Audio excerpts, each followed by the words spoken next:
Hello, how's everyone doing today? I'm here with special guest Chris LeRoux. Chris LeRoux is an anarcho-capitalist, a free marketeer. He has also been kicked off of Facebook as many times as Chris Cantwell. How are you doing today? Good. Thank you. Good. So I think we're going to debate intellectual property. I guess I'll start first, and then you'll talk, and we'll go back and forth. So uh, I think before talking about intellectual property, we have to talk about property. Uh, what is property? I define property as the right to the exclusive control of something, which means that it must be controlled exclusively. If someone else can control it without depriving you of the ability to control it, then it's not property. I think all violations of property rights can be rephrased as theft. Just in the same, and all violations of property rights are theft. If a rape, you are violating the use of someone's body while you are raping them, and they are not able to control their body while they're being raped the way they would like it to. They're not free to go to the supermarket. They're not free to watch movies, whatever they would do while they're being raped. They're not able to use that resource, and they're deprived of the use of that resource while the violation of that rape occurs. Trespass. If you go on someone else's property, you are taking up a physical space of someone else's property, and they're not allowed to use that physical space while you're on it, and you are depriving them of that physical space. Murder, you are depriving them of their life. So all violations of property rights are theft. Right now I'm wearing a shirt. The only way Chris could steal this shirt is if I no longer have possession of this shirt. If I retain possession of the shirt, then Chris hasn't taken anything away from me since I still have it. So the only way you could steal from someone is if the person you steal from no longer has what you have stolen. So the only way you can steal ideas is if the ideas you use, now the person who had the ideas can no longer use the ideas. And of course, that's not the case when it comes to property. Someone has an idea. If I overhear someone else tell a joke, and I tell the joke, he can still tell other people the joke. So it doesn't work that way when it comes to ideas. But if I were to take someone's shirts, then they're shirtless. They're not idealists if I take someone else's ideas. So it's not synonymous. I would also argue that a key thing of libertarianism is proportional punishment. Punishment must be proportional. So even if one would argue that there is a violation of property rights, it must be proportional. We don't chop off someone's hand because they stole bread, right? That's excessive punishment. I would argue that you should never deprive someone else as a form of punishment unless what they did deprived someone of something. Otherwise, the punishment is excessive. So even if you would theoretically argue that intellectual property rights is property, which I'm arguing it's not, the punishment that results, whereas someone would have to be deprived of the use of their property, would be excessive punishment and hence not proportional. I would also say that it's true that you create property, and it's true that you create your ideas, but that doesn't mean you own them. You also create flatulence, but we wouldn't say that you own flatulence because no one can take your flatulence away from you. It's not under control. It's just something that happens. There's that. Now, most people, when it comes to intellectual property, are inconsistent on this issue. That has nothing to do with the argument itself. The fact that people do not follow their arguments doesn't mean the argument is bad, but most people on this argument are inconsistent, and they're inconsistent in a few ways. One, they don't believe in intellectual property, besides for pretty much Lysander Spooner, until perpetuity. But if something is property, there's no expiration date. Property isn't like milk. It doesn't go bad after a certain amount of time. If ideas are property, it's not 50 years. It's not the lifetime of the offer plus 50 years. It's always. So if something is true, if ideas are truly property, you own them in perpetuity. And also most advocates of intellectual property say certain ideas are ownable and certain ideas are not. But where's the logic in that? You either own ideas or you don't own ideas. Why this idea you could own, but that idea you can't own? That's extremely subjective. Now, most defense for intellectual property is not defending the use of property itself, but defending the right to profit off your ideas. But there is no such thing as a right to profit, because for a few reasons. One, there are no such thing as positive rights, and profit is a positive right because it's dependent on someone else. It's dependent on someone else buying my property, and since it's dependent on someone else, there's no right. I think Walter Block said it best: you have a right to profit and loss, you don't have a right to profit. If I open up a pizza shop and someone across the street says, hey, that's a good idea, I'm going to open up a pizza shop, is he stealing my customers now? So all defense of intellectual property is not actually about defending ideas as property, but defending the right to profit. But since profit is concerned with potential property, because it's in the future, until the person buys the thing, I don't own that property, they're not really defending property rights. Now I give the floor to you, Chris. Okay. You can hear me okay? Yep. Okay. Well, first off, I feel like you jumped topics a little bit off the bat, because remember, the topic isn't even really officially IP so much versus whether ideas can be owned. So if you read my article, you know one of the problems I have is with most people on this position or these issues, is that I don't consider myself pro-IP or anti-IP. Okay, so I don't really think that the term intellectual property is valid. In fact, I think it's an anti-concept. I think essentially it's a concept that distorts discussion around the relevant issues to the point where it damages the actual valid concept of private property.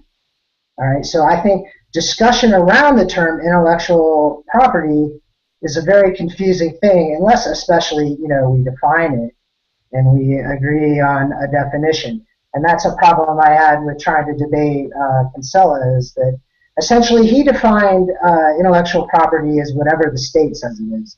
So he said it was to paraphrase, he said something like various legal rights given by the state and certain things that arise from the intellect. Something along those lines. Well, I object to that definition because I don't believe the state's legitimate, let alone have any right to define what is property or what is not property. And in fact, I believe property is, we might have a slight disagreement. I say it's something that exists that's under exclusive control. You said right to exclusive control. I believe property is established by metaphysical fact. It is the fact of homesteading something, not someone else's recognition of that fact, that makes private property occur. Okay, so for the moment someone homesteads, this is an example, the moment someone homesteads an entity, they have gained exclusive control over it, they own it. And whether the whole world says they don't own it or not is totally irrelevant. So I don't know if you would agree with that. Let's come back to that later when I try to cover some of these other things. You mentioned trespassing in relation, I think, to this. You're trying to circle around the word rivalrous with saying that there's essentially no damages. You're claiming that if someone steals so-called IP from someone, the victim has no damages. Well, something I'd point out to you in relation to your example of trespassing is that trespassing doesn't necessarily have any proven damages, except that they do. The damage is to the exclusive control. See, you have exclusive control over your property. Someone violated that exclusive control by trespassing across your property. And you don't have to justify your exclusive control in their violation of it by proving that they damaged anything while they were trespassing. See, they didn't have a right to be there in the first place. I agree. Okay, so I'm going to ask you to apply that to this concept, I would say anti-concept, that Kinsella has developed called rivalrous, which to me is essentially worthless. As we go along, Now, another thing, and I'm just addressing tidbits, and then I'm going to very briefly state my case and let you try to see if you can poke holes in it. You said you can't own flatulence. Well, yes, you can. You know, property is that which is under exclusive control, and you certainly have exclusive control over your flatulence. Okay? You know, no one else has any control over it. You say it's not under your control, and I suppose you're trying to claim it's some sort of automatic function like breathing, but you know, with breathing, someone can hold their breath, and certainly someone can hold their farts and not fart on someone else's property. They could, for instance, excuse themselves and go onto their own property and fart. But in any case, they do have exclusive control of their farts.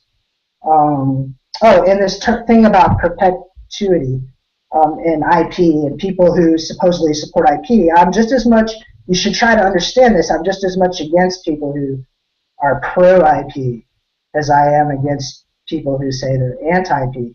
Except really, the people who are anti-IP should agree with my position, and you know, then we would be united against the pro-IP people. So basically, I'm going to run through my position real quick. You know, exclusive control is our definition of property. You certainly have that over your thoughts, absent violence against you. It is possible to copy someone's thoughts. You know, you might say this is sci-fi, but they're already transmitting thoughts across distances, sort of telepathy. They're controlling machines via thoughts. They can use these magnetic resonance, these active scans, and they can see different parts of the brain actually lighting up with different types of thought. And they, you know, so there's no reason to think that the technology is not eventually going to end. There are, of course, DARPA has a big project working on this, to read thoughts and steal thoughts and plant thoughts and control thoughts. If ideas are essentially energy in the brain. It's a neural network, okay, and these things, it actually exists. I mean, the neurons exist, the axons exist, the energy transmitted between them exists, and that neural energy could be trespassed upon, just as a technical point. But in any case, yes, you do have exclusive control over your own thoughts, so it is property. And you can sell your thoughts in a restricted contract, or you could give them away for free.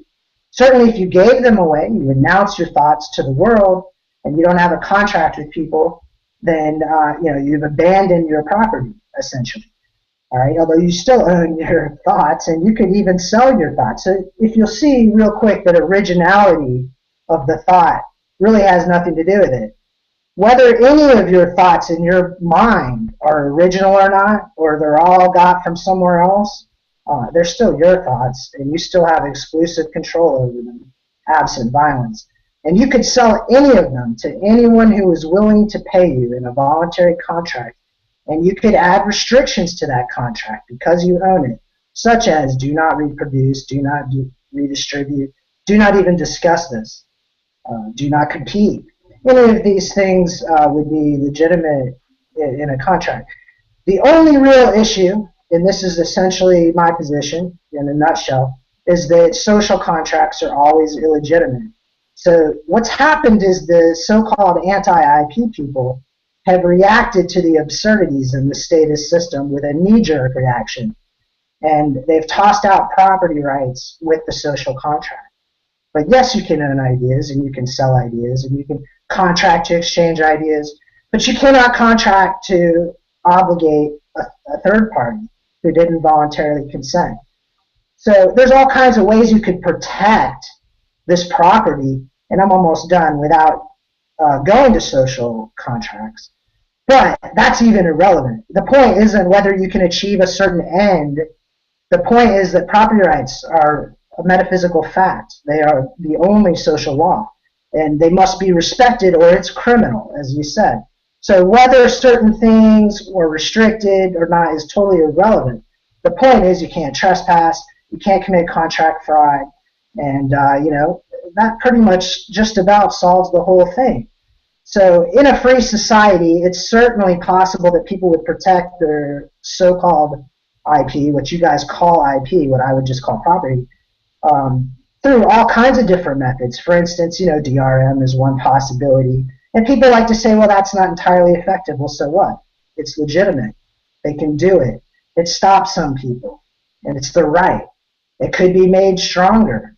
That could be something for the market to decide. How good does the DRM get compared to the pirates, if you will, or whatever. I'm not even applying that term with much thought. So if you object to the word pirate, we're moving on. But and of course, there's other ways. For instance, a machine, that you wanted to protect. Say you had a clause in the contract that says, "Don't open my machine." You could set it to self-destruct if they opened it. You could set it to self-destruct and at the same moment send a signal via satellite that notifies a bank that you put a bond, a performance bond on, that said you wouldn't open it, that automatically defaults in that bond. So not only now do you lose the machine, but you lose that bond and the value of that bond. You could also, that could trigger certain social and economic ostracism throughout society. For instance, people who are also contracted to respect that particular property right may not allow you on their property. For instance, private roads or private store. Reputation rankings might not like you're doing these types of things. So there's all kinds of ways to protect private contracts without violating the right of private property through what I say are social contracts. And again, I say the issue isn't what can or cannot be property, but the issue is social contracts are always illegitimate. And that last sentence sums up my position, and I'll go ahead and let you see what you can do with that. So it sounds like we we pretty much agree, because he said, if I heard you right, Chris, that third parties are not bound by the contract. But that's really the key when it comes to intellectual property. I don't know any anti-IP advocate who says, if I sell you a book on the condition you won't make copies of it, and you agree, I can't take you to court for fraud. Of course I can, and I don't know anyone, including Kinsella, who would say you can't. What makes intellectual property is that third parties are bound by the contract. That if I can't go to Pirate Bay and download music according to intellectual property, but I had no contract with them, with the movie studios or the musicians. So that's what intellectual property is. Intellectual property is the idea that no one can use my ideas without my permission. Not that I sell someone something under certain stipulations, and if they agree, they have to be bound by it. If I sell you a car under the condition that you won't drive to Cincinnati, and you agree, I can sue you if you drive to Cincinnati. So you can make any contract you want when it comes to things. I'm not against that, but the third parties is really what makes the IP. Okay, you done? Okay, you can't make any contract about things. You can only have an exchange, a contractual exchange with dealing with things you own. So in order to sell a book, you have to own the book first. So the problem with your position is now you're seeing some similarity with my position, and I agree. There's some similarity. Mine's just more precise. See, you can own the book. The issue isn't whether you can own the book. That's what I've told you all along. The only issue is that social contracts are illegitimate. It has absolutely nothing to do with what can or can't be owned. So essentially, you're actually agreeing with my position and abandoning your position by saying it's the same thing, and by saying that everyone agrees you can contract to exchange these things. Essentially, because you're contradicting yourself, so you can't exchange, you can't sell something that you don't own. First, you have to have exclusive control over the entity before you can sell exclusive control over it. Now, where some of you guys get confused, your anti-IP people, is that, for instance, you can have a contract that says, and this, I'll give some credit to my buddy Tal Sasa, this is his particular hypothetical example, that we could have a bet about whether it rains tomorrow. Yeah, that doesn't mean we own the rain in that particular instance. We own the money or whatever is going to be exchanged in the course, in just the same way you could bet on other people's property too. You know, will Howard Trump, what's his name, Donald Trump, make more than $1 million this month? You could bet on something that's not your property. But if there's a contractual exchange, there's always the exchange of property, okay? In those cases, it's the money or whatever's being bet that's the property. But in the case of a book, it's the book that's being exchanged. It's the book that's the property. And what you've conceded is that the issue is that you can't have social contracts. But see, that has nothing to do with what can or can't be property. That's the fundamental error. And when let me wrap one last thing up. You have defined IP now as essentially social contracts, which Kinsella would not do. If you defined IP as purely social contracts or non-contractual, coercively imposed obligations, then I would agree, I would be against that. But it's a big assumption because you could be, even in a status system, you could have voluntary contracts for such things as books, movies, such and such, occurring and coming up for arbitration in that unjust system. So if you just say, well, I'm against all that, then unless we're going to define it as you have and accept that definition, you could be throwing the baby out with the bathwater, which is what I told you from the beginning.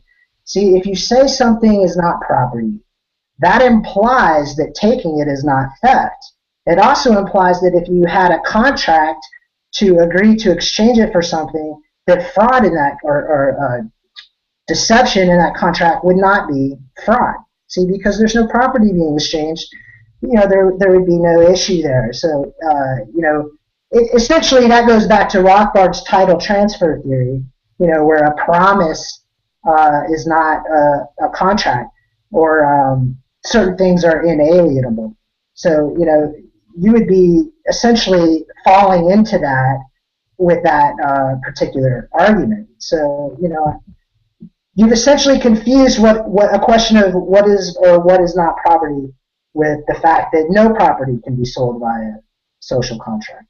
Nothing can be legitimately sold by a social contract.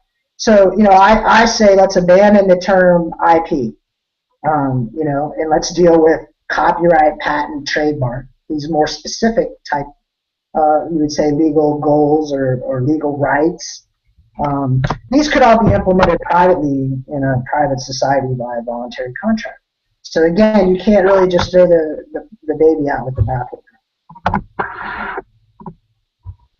Okay, well, first of all, you're changing, I think, the definition of what intellectual property is. Intellectual property is the idea that you own ideas and that you can't use people's ideas without their permission. And I'm saying that you can't. Right? I mean, if we would both agree, is it okay to download music from the internet? Is it okay to go to a stand-up comedy show and tell the people the jokes you heard? If we agree that that is okay, then we both are against intellectual property. Now, in the case of a book, the book is not simply ideas. A book is a tangible, physical thing that you are buying, and it's not simply ideas which you are owning. You're owning a book, and when a person says, I don't want you to copy the book and sell it to people, and make copies of it, it is the book which you are getting from someone else. Now, if you happen to lend out your book to other people and they make copies of it, then the seller has no case against those people. The author has no case against those people. But according to intellectual property, he would. According to intellectual property, the author has a case, not exclusively who he sold the book to, but anyone who made copies of it. Right? If I go to a library, get a book and make copies of it, according to intellectual property, I can be fined for that. But I would argue that that is illegitimate because I had no agreement with the author. Right? The author sold his book to the library, and now the library is bound by that. So, not me. I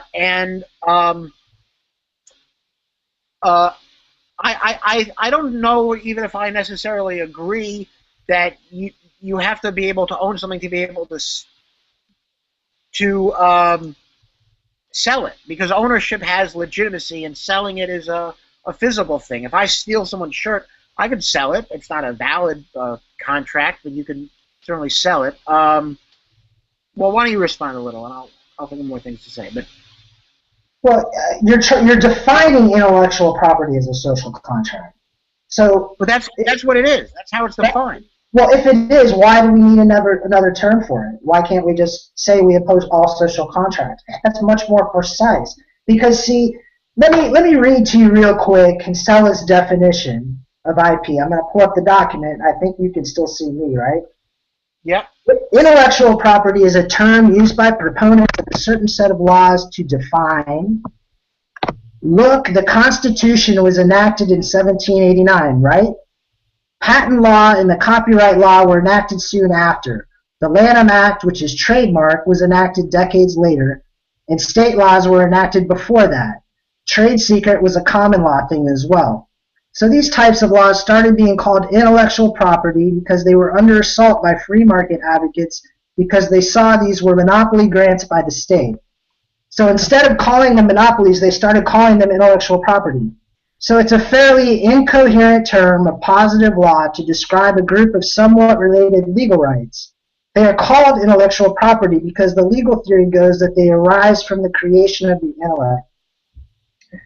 All right, so you can see he's defining it as these particular rights granted by the state, all right? But property is not determined by the state. So what the state says about property is totally irrelevant to whether something is property or not. But it's not how solely the state defines it.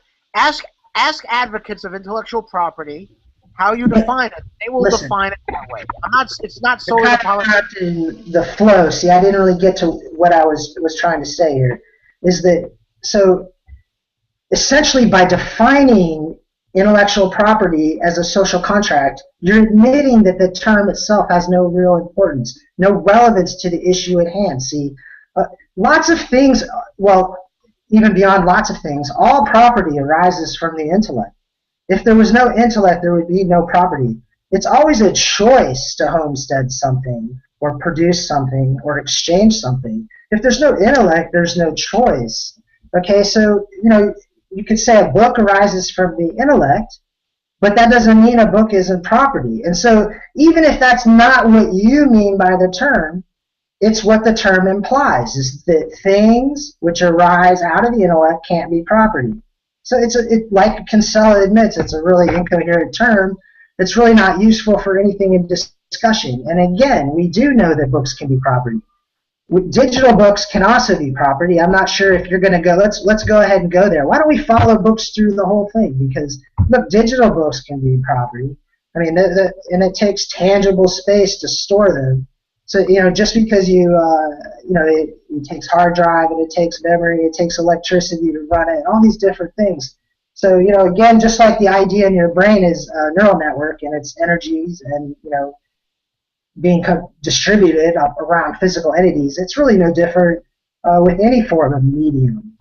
So what you mean to say, and I guess I wasn't even thinking about this at the moment, but this is important to say. What you mean to say is that universals can't be earned, right? You're familiar with the problem of universals? Universals can't be what? Universals can't be owned. Do you know? Well, I'm not sure what that means. Right. Are you familiar with the problem of universals at all in philosophy? Okay. No. All right. Well, I mean, it's the longest running controversy in philosophy, in world history. I mean, Plato kind of kicked it off, sort of. All right. So the idea is that, is there an entity somewhere in a sort of cloud, or in some sense existing somewhere that we don't know about, that is like a prototype of, say, for instance, the wheel? Okay, so is there an entity out there that is the model of the wheel, and so that anyone who ever thinks of a wheel is really just copying from that Platonic form? You've probably at least heard that phrase before. See, that wheel that exists out there in space somewhere is a Platonic form, okay? And in philosophy, sometimes they'll call it a wheelness, if you're talking about a wheel. So can you own the wheelness of wheels? Well, no, you can't, see, because universals don't exist, and you can only own things that actually exist. So that's the problem that you've been trying to deal with, but the problem is it's an old problem of philosophy that you've kind of smuggled into economics. So that's a question, see, of what exists or not. It's not a question of what can be property or not. See, so you've smuggled in a metaphysical question into economics, when really in economics, we should be of the position that anything that exists can be owned. Anything that exists could in theory, be brought under exclusive control. Well, so. Can I ask you a question? Sure. Do you think it's okay for people to download music from torrent sites or to copy books? Well, I think there's no legitimate obligation right now on them not to do so. I think in a proper society, that would probably be a much more minor part of things. It may still occur to some extent, some so-called piracy outside contractual. There might be some leakage that way and things like that. Does that necessarily I think it's a good thing? No, I think probably it's mostly a bad thing. It's probably a sign of the fact that we live under statism, which is terrible at everything. You know. But the founders of Pirate Bay are in jail now. Do you think the people who believe in intellectual property would say that's fine? They're thieves. Are you on their side, or do you think that they are thieves and should be in jail? No, as I said, there's no contractual obligation on anyone not to download from that site. Fine, then you don't believe ideas are property. I don't need a contractual obligation to go to your home and take your milk. I can't just take your milk. You don't have to specifically say, don't take my milk. Right, but if I sell you the milk in a contract for $5 that you're supposed to deliver in a week and you don't deliver the $5, you've now defrauded me of my property, which is the milk. So your argument there doesn't prove anything. I can apply the same argument to any form of property. Of course, your own ideas, you have exclusive control over your ideas. Always remember, see, a lot of anti-IP people lose their definition. You drop the context. Hold on, you drop the context of what property is in your assertions. You get caught up. You think of some state thing that's happening and you get all outraged, and I'm with you. I'm against the whole state system. But the problem is you're having a knee-jerk reaction. You're having a knee-jerk reaction, and then you're throwing out these assertions that are really unbacked. You have to remember that property is that which is under exclusive control, and you have exclusive control of your ideas. The fact that a third party can't be bound non-contractually has nothing to do with that. That actually proves you own your ideas, see? Because if that wasn't true, then what you feared would be the case, right? And somebody could non-contractually say, I thought of that idea first, and you can't copy it. See, and then they would pretty much have ownership of your mind. But see, because you own your own thoughts, it's exactly what makes that illegitimate. So your worst fear is totally ruled out by the position that generates that worst fear. It's pretty ironic. What are you talking about? If you believe that it's okay to download music and the people of Pirate Bay should not be punished, but what do you mean? They took the ideas of the musicians. They didn't trespass or violate a contract. See, apparently you haven't grasped my position. But what? Right? But I said ideas can be. You're still talking about the illegitimacy of the way ideas were sold and the enforcement of those sales of ideas. There's an illegitimate enforcement going on. Therefore, what Pirate Bay does is legitimate. But that doesn't mean that such and such can't be property. See, such and such can be property. It just can't be sold that way. It can't be sold through social contracts. If you take my shirt without my consent, you have stolen it. I don't need a contract with you saying, well, I agree not to take the shirt. You just can't take my shirt. The same thing? But you're not applying the same rules to ideas. You're saying there was a contract, therefore... No. Slow down a little bit. Listen, if I let you use my computer because you say you want to get into Gmail and you want to write an email to your girlfriend, you're over at my house visiting, and you go into my folder on my desktop and you copy it and you send it to somebody and blah, blah, blah, that's a trespass, my friend. No contract has to, well, and in that case, there actually is a contract. But there doesn't have to be. There's other hypotheticals. If you trespass, there's no contract that's necessarily going to be involved. Although in most cases, you could say there's an implicit contract upon entering the house as a guest. So there might always be a contract, I suppose. Otherwise, it would be trespass from the get-go. I mean, if you're not invited. So obviously, there's a crime there. And if you steal that book or whatever, song, movie, while you're trespassing, you've stolen property.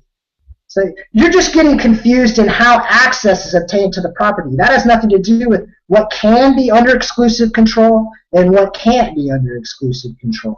So all of your things are under exclusive control. They're all property. So why do you believe it's not trespass to download music from the internet? If you believe ideas are not property, then why is it not trespass to download music from the internet? Well, I mean, it's a public site. The people who own that site are letting you do it. So the contract is implicit that you're not violating Pirate Bay's property rights. They're asking you to do that. I'm not talking about violating private. No. Well, they're the ones, as far as we can tell, that own that material. No. They're under exclusive control of it. Now you're being ridiculous. The movie studios say don't use Pirate Bay. The movie studios are happy that the people in Pirate Bay are in jail. They That's said irrelevant. they've stolen our ideas. That's irrelevant. They've stolen our ideas. They've made it where people are watching the movie without paying for a ticket to go to the movie theater. Yeah, again, you're still objecting to the illegitimacy of these social contracts, and I'm telling you that's irrelevant to what can or can't be property. You can own ideas, but you can't enforce them through social contracts. Those particular instances are all cases where things you claim are being enforced through social contracts. I've already told you that stuff's illegitimate. Fine, social contracts have no legitimacy. Therefore, Pirate Bay is free to do what it wants, and people are free to download what they want on Pirate Bay. Now, I will say there may be exceptions in very limited cases. I mean, for instance, if someone bought a particular book or something and they actually signed a contract, like I know that book Back to the Land by C.J. Maloney, it was a good book. I bought that. It had DRM in it. If I sold that book or something and then I went and downloaded a copy, I mean, that we'd have to go back and read the original contract. Did that contract it wouldn't be covered by the contract by some little technicality. It would certainly violate the spirit of it. So I suppose 1 in a trillion chances somebody might be committing unethical acts of theft on Pirate Bay, but I think it's to the level that we can discount it. Like I said, there has to be a trespass or there has to be a contract violation. Here's where you're confused. I can own a chair. If I go set the chair down in the public square and somebody picks it up, I mean, I've abandoned that property. They're free to take it. Okay, so, it's the same situation. They sold those ideas without contractual restrictions in place on the population.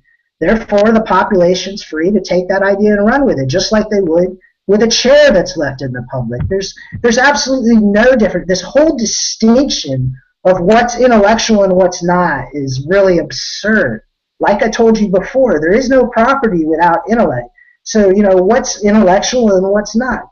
I can apply your position to say no property. There can be no property. And in fact, the anarcho-communists fully agree with you. They are totally against intellectual property. And let me read one thing to you here real quick from Stefan Kinsella. To call an object or thing property is confusing or misleading. All right, so if a thing or an object can be property, Andy says you can't own yourself. Somehow he says you can hold your body, but that's not a thing or an object to him somehow. What could you possibly own? So you see where your position leads. It leads straight to anarcho-communism. That's not true. That's not true at all, because you're against intellectual property too. You just don't like saying it because you just said, you just call it, social contract. No, so you're calling it something else. But what? You're confused. Again, I say the issue has absolutely nothing to do with what can be property. Let's take specific examples. I say you can own a book. I say you can own a sound. I say you can own a smell. I say you can own pollution. I say you can own an idea. I say you can own a movie. I say you can own a Bitcoin. I say you can own. You can't own pollution. That's a violation of people's rights. You can't own your own pollution? Oh, your own, but you can't own your own only. No, you can buy someone else's pollution. Well, you can't pollute. That's a violation. You can't pollute other people's property.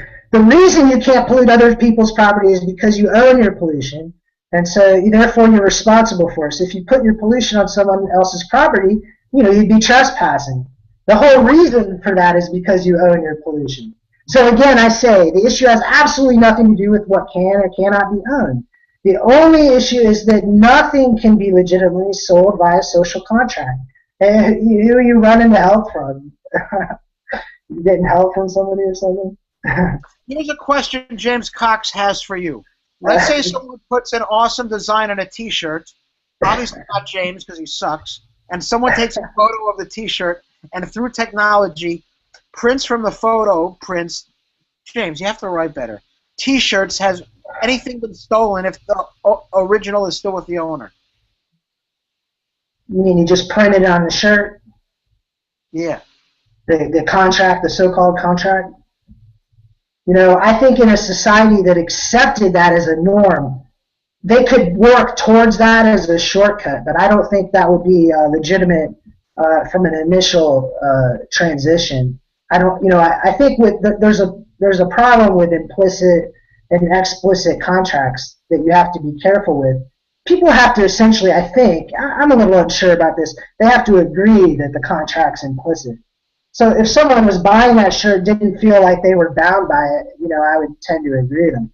But what I'm saying is it's possible for the market to eventually move to a point where they would have already previously contracted with, for instance, their private insurance company, their private arbitration company, their private security company to respect just such an implicit contract as that. So then that would mean they've already sort of explicitly agreed to be bound by those types of implicit. And I think that would be necessary. I don't think you could enforce that, as a contract. I mean, does he sign it? Does he handshake on it? Does he nod to it? The agreement isn't with the person anyway. The alleged agreement isn't with the person selling the shirt, from my take on your story. So I think that's a problem. Now, if he was buying the shirt from the person selling the shirt, and the person selling the shirt said, you see what's on this shirt? That means such and such, and you agreed to it, and you said yes, and then you handed over your money, I would say that's explicit, and that's a binding contract. Does that work for you? I don't know. I just sent James a Google Hangout. Maybe he'll join us because I don't think he's. I might have to object because we're supposed to have a debate between us. I said I was really open on the format, but at least I think you should have asked me before you start bringing in other people. I think that I don't have an objection on this particular case. Is that trespass? Is that a violation of a? No, I wouldn't say it's a trespass. We don't have a performance bond on our contract here, but I think I don't think James is going to show up anyway. It'll just be us. Well, again, I say the issue has nothing to do with what can or can't be property. You can't just say that that's the same thing as IP and then say, no, it's only an issue of social contract. See, because you're really agreeing with me. You've bypassed the issue of what can or can't be property, and you're agreeing with my position, which is the only issue here is that social contracts are always illegitimate. In fact, the whole IP system and the whole criminal justice system, the whole government is illegitimate because it gets its revenue from taxes. So we don't even have to get to this complicated stuff about what is property, what isn't property. The government, the whole thing is a mafia. And so I think I've told you in the past that I essentially wouldn't convict anyone in their so-called star chambers because I don't believe they can get a fair trial where the state is the plaintiff and is the funding and paying the defense and the bailiff and setting the rules and interpreting the rules and the whole thing. So if I don't believe people can get a fair trial, then I'm not going to say guilty. I'm going to say not guilty. So we agree. We both agree. We don't agree. No, we do. The fact that you say we agree means you don't understand my point. It's that simple. Oh my God. I So think if I agree with you, I don't understand your point. I don't. No, What does that mean? do you agree that a book, a sound, a smell, an idea, a pollution, a software, a piece of software, a digital token can all be property? Do you agree with Sure. that? Sure. Oh, well then maybe we do agree with it. Fine. Anyway, I guess James joined us. I hope you don't mind. I should have asked you first. I'm You should sorry. have asked me, and I do kind of mind, actually, because I know James is very confused on this subject, and to me, all it's going to do is inject confusion Fine, into James. the discussion. I think James, I there's. should have asked him first. I'm sorry. Can you leave? I like James. I like James very much. He's a good friend of mine. And he doesn't understand these issues and a lot of related issues. That's not true. I'm sorry. okay. I should have asked first, Chris. I'm Yeah. sorry. That was. Let's take a rain check on that one. If you want to take 2-on-1 and some other debate, I just have a question for both of you, just to clarify. that's kind of now you're clarify. not only doing it without permission, but now you're doing it despite my objections. So Yeah, James. I'm sorry, James. I should have asked him. Rain check. James. Rain check on that. James, it was should have root. See you later, James. Thank you. Sorry, man. That's okay. If you want to do a 2-against-1, I'll tell you what. If you want to do, I'll take you, Block, Kinsella, and Hop on.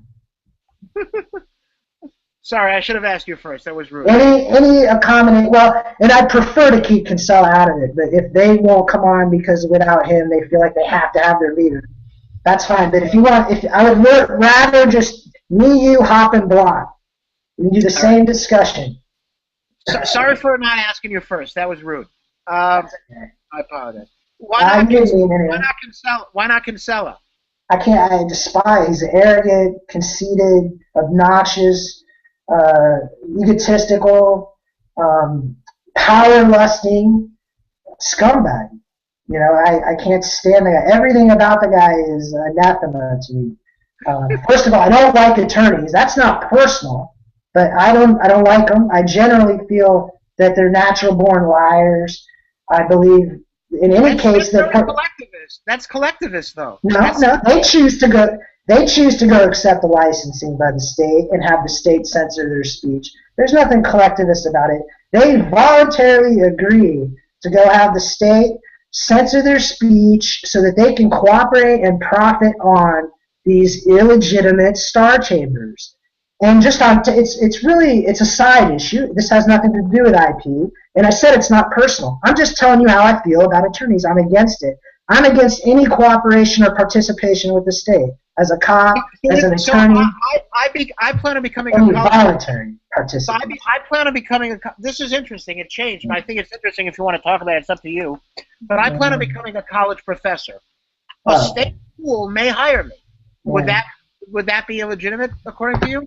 It doesn't. Butler Schaefer is an attorney or a lawyer that teaches law, and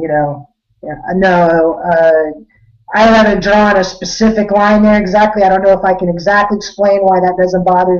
They're not actively participating in the whole star chamber stuff. And even it's not even just about being in the star chamber. For instance, maybe when someone's on trial, but even just submitting paperwork, it all legitimizes that system. The best thing to do is to walk away. Now, that's a tactical, strategical thing on how to deal with the state. It has nothing to do with these subjects, we're supposed to be discussing.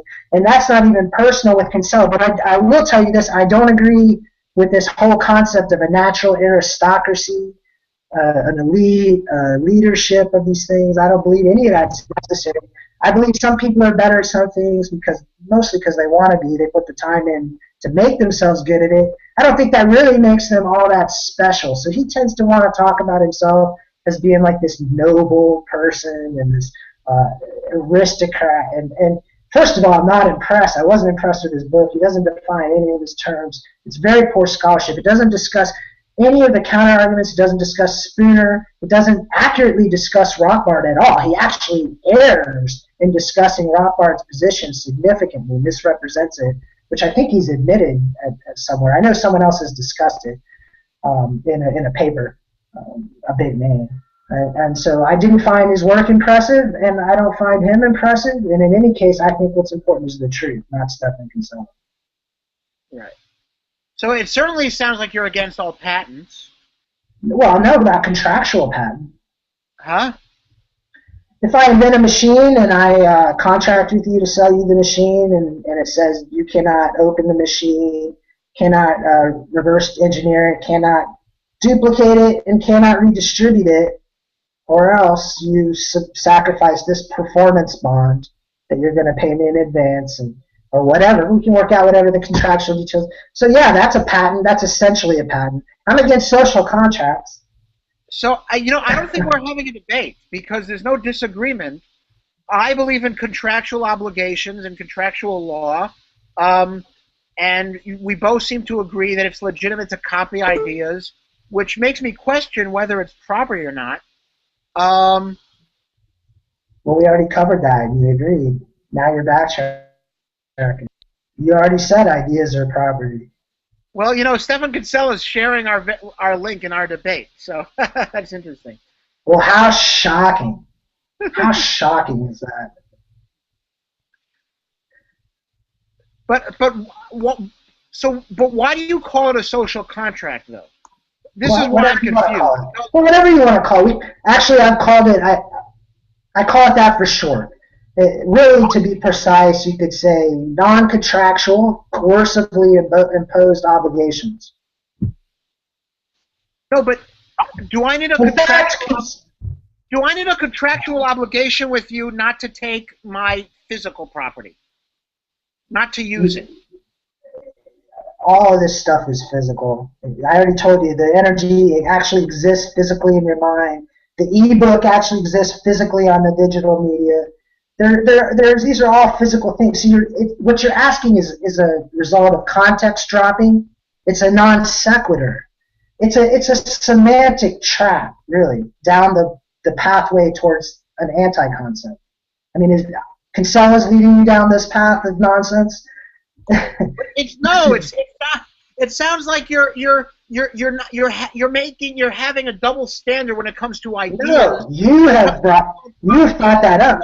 Because you're saying without a contract you can't go. I didn't say that. Use someone's physical property, but that's you can use someone's ideas by downloading them off the internet. No, that's not true. That's not property. Otherwise, why would you have this double standard? It's not a double. You're just confused here. Listen, you're confusing a metaphysical barrier with a conceptual difference. All right. So I have to explain to you that, for instance, the same thing could apply with a chair. They're all physical, but if you want a chair, I guess, is something that you know is physical, right? Something you realize is physical. A chair. If you take your chair out and set it down in the middle of a public area, we shouldn't have public property, but whatever. You put it on someone else's private property and walk away for a month, then boom, they didn't need a contract to take your chair, and they didn't even have to trespass to get it, and it's not theft. So, but that still doesn't mean your chair wasn't property. You can abandon a chair just like you abandon an idea. There is no difference. If you give away your ideas without restrictions, then people can use them, and they don't need a contract. But the question. Listen, you're confused. Listen to me. You can't. It's really absurd to bring other people into the debate and then not let me, address you while you're going to address them. So we're getting out of hand here a little bit. If you want to have a group, take me on. I'm fine with that. But let's have it open, out in the open. I'm willing to take you and Kinsella and Block and hop on all at once, as long as you give me adequate time, to respond to the different things, because I know I have truth on my side. But, so you're really just confused here. You can abandon any form of property, no matter how physical it is. That's really what the only issue is. How did you get access to the material, right? With all property, you're going to have to get access somehow. Usually, if you're going to steal it, you're going to have to trespass, or you're going to have to commit contract fraud. Otherwise, it's most likely abandoned. So that's a metaphysical issue. It has nothing to do with what can or can't be property. It's just the fact that in order to get to it, you have to first cross over property. But, that doesn't have anything to do with it. If the example we use, if you have permission to use my computer, but you take something that you don't have permission to use, you've just now stolen property. You didn't have to have a written contract or anything like that. The fact that musicians and movie studios and authors and publishers support intellectual property means that they're not just putting the property out in the open without stipulations. They are. And both you and I agree that those stipulations are invalid and illegitimate, and yet you say you don't support intellectual property rights. So no, sorry, radically support intellectual property rights. So I don't, but it doesn't sound like you do.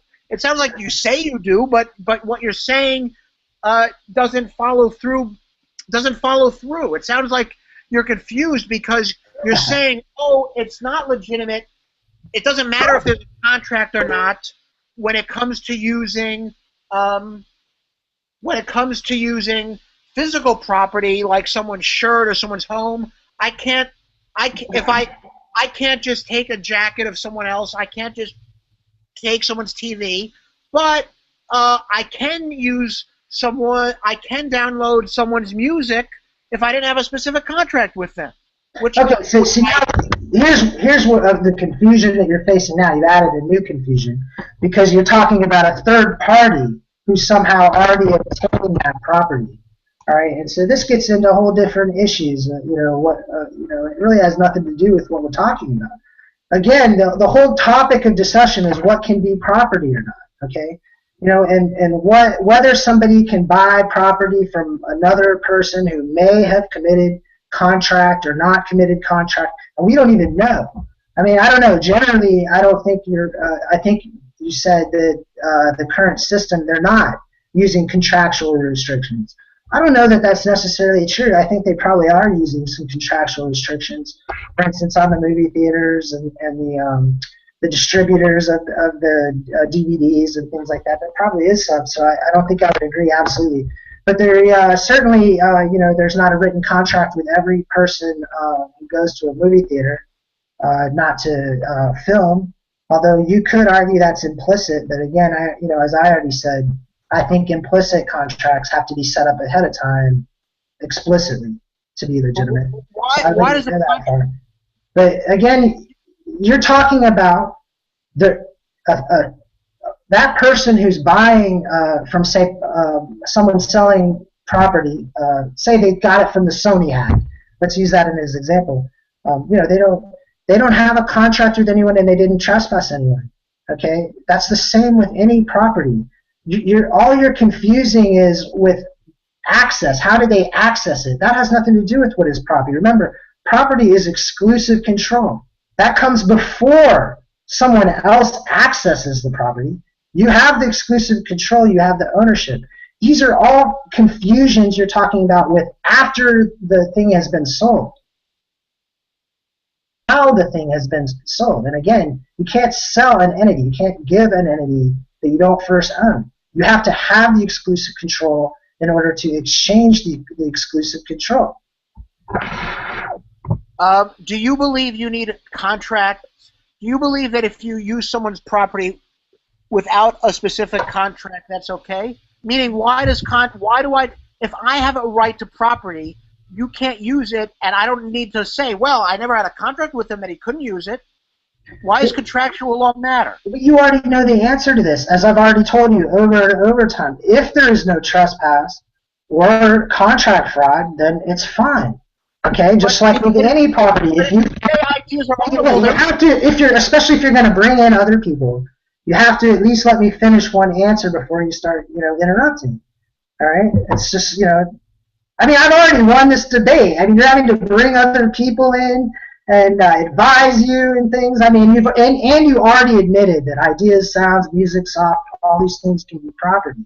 So really, I don't even know why we're debating at this point, because you already conceded that the issue is not whether those things can be property, but only that they can't be sold by a social contract, which is what I told you from the start. It's certainly not compatible with your leader's advice there, your leader's position. Okay. Do you call yourself a Conselian? Do you call yourself a Conselian? No, that's cult-like. Well, Brock called himself the Consolian too.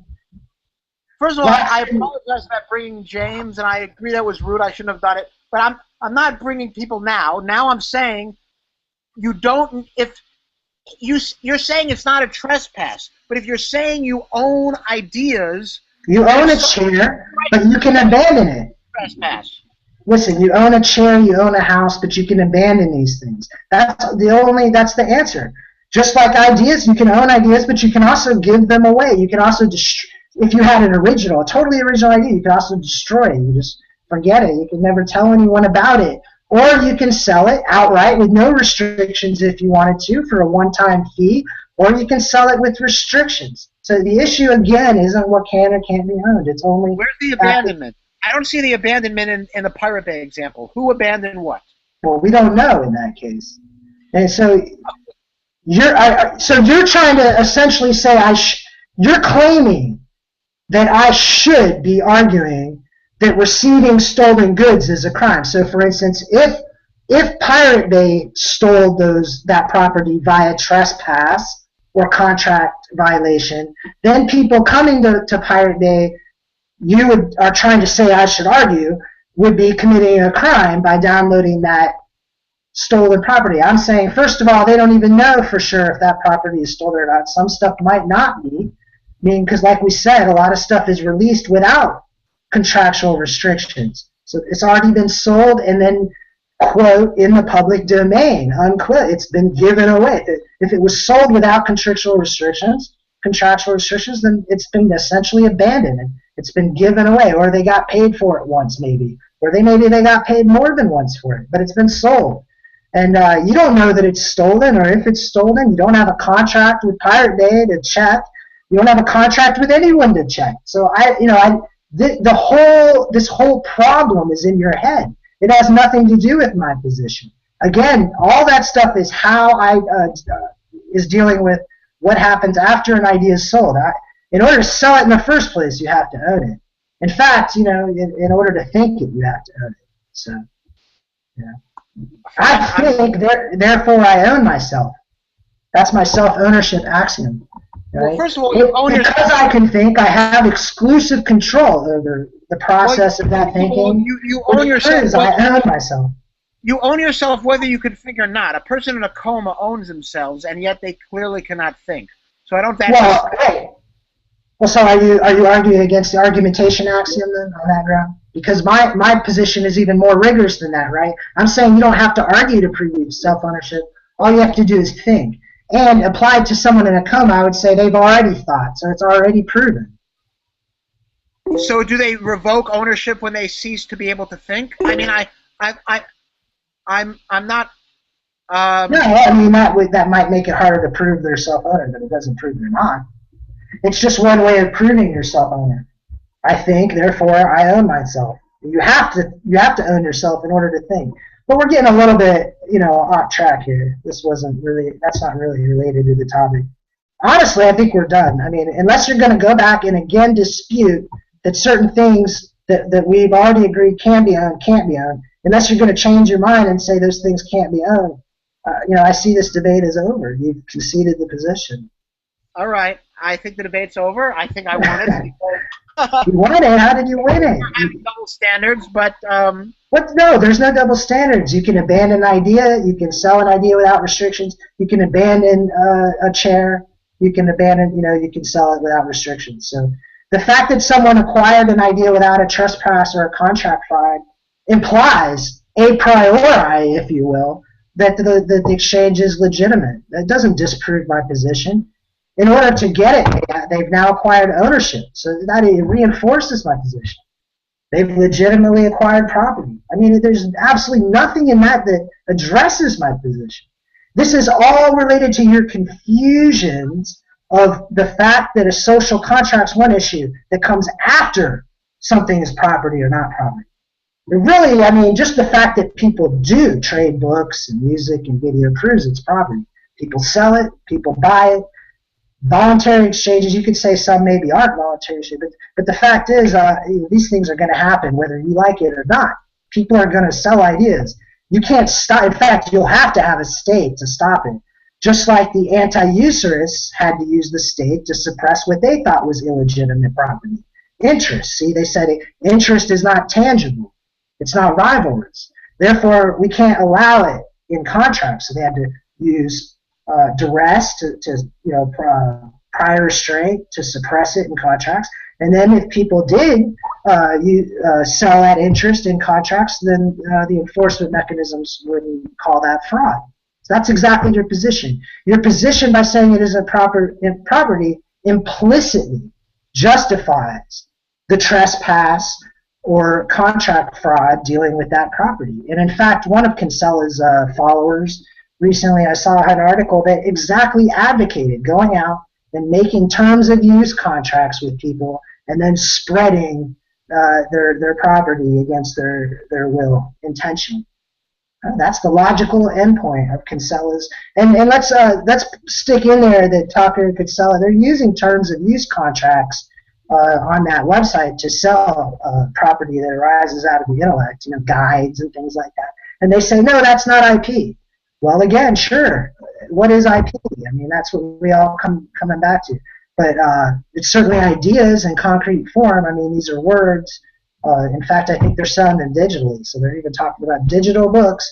And you can't sell digital books without owning them. Certainly they have exclusive control over those digital books.